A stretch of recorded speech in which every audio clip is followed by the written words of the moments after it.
Hey everyone, welcome back to my channel. It's Siobhán and this is the second look on LetzMakeup for this Halloween. This look is heavily inspired by an amazing artist who I follow on Instagram. Her name is CN Artistry, so definitely check her out. I will leave her links below. And she did this really freaky but amazing class look before, where there was more like a carved out mouth rather than the, say, Chelsea smile kind of thing that I've done in the past. So it really looks more like the skin was just carved out in a shape around the mouth, and yeah, just really gory, freaky, and relatively easily, because I suppose you're only dealing with one area of the face, so you could do a really pretty makeup everywhere else if you wanted to, and then juxtapose that against the really gory, crazy mouth situation.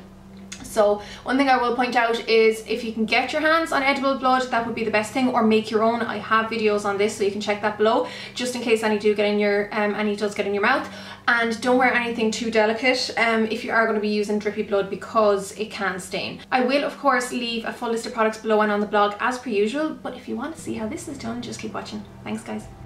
So I always begin these looks by roughly marking out the shape that I want, and I'll always either use a white kohl pencil or a skin toned kohl pencil, as these are easy to wipe away if you make mistakes, but I'm just being very general here with the shape.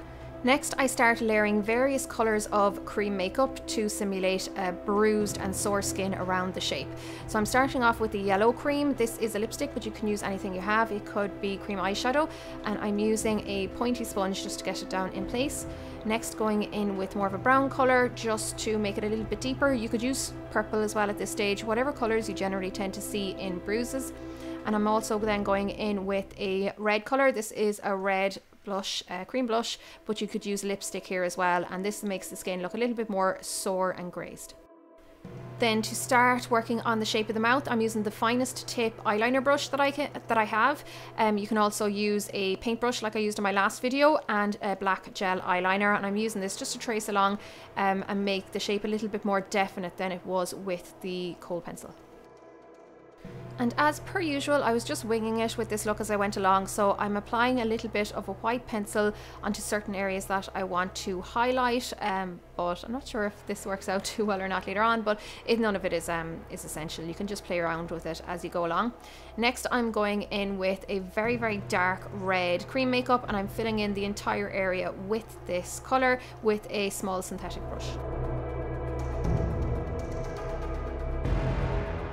And back to the winging it part. So I wanted it to be a little bit more red, so I went over with that red cream blusher that I was using earlier on, and went over the entire area again with that slightly brighter red. It's quite sheer though, so it doesn't come out too overly bright. Next, I went in with like a mustard coloured eyeshadow and started to lightly stipple this over certain areas just to make it a little bit more textured looking, and I also started to stipple this on the outside to give it a little bit more of a bruised look as well. And this brush was actually quite good at creating a bruised effect by stippling it over the skin. And because it's quite emollient and slippy creams that I'm working with here, I decided to set the first layer of everything in place with a translucent powder, and I'm using cotton pads for this so that I can switch to a clean cotton pad if the first one gets a little bit dirty, so that there's no transfer of product. I let that sit on my skin for a second and then used a clean brush just to flick away any excess. Then using my blackest matte powder eyeshadow, I applied this to the inside of the outline, if that makes sense, with a very small brush to add irregular shading all around the inside of the shape.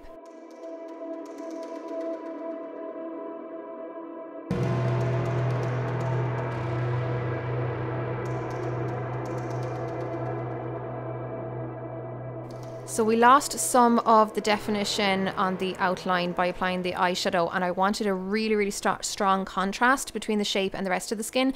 So I went around the outline yet again with my black gel eyeliner and was really careful to be quite neat with this. So again, like I said, it looks really clean and defined.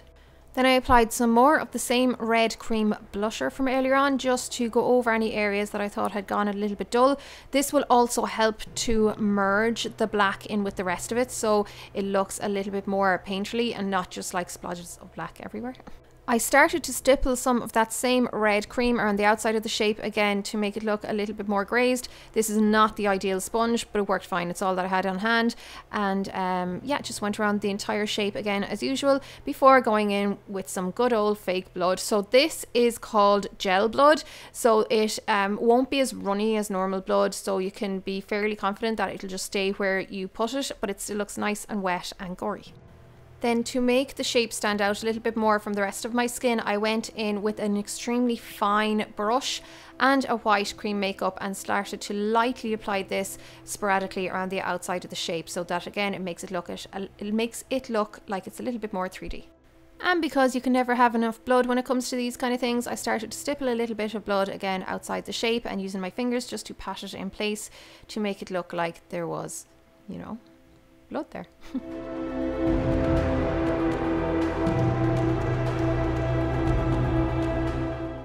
I wanted more blood.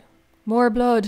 So I went in with blood gel. It was actually blood paste that I used earlier on, but you could just use the same one for both. This is a much thicker viscous blood and it is great for these kind of looks. It will stay in blobs in certain areas, but if you put it on very, very thick, it will run a little bit, but it's nowhere near as runny as normal blood and it's perfect for these kind of looks. So that's it for the look for this week, guys. I really hope you enjoyed this and there will be another look next Friday as usual. Thanks a million for watching. Slán.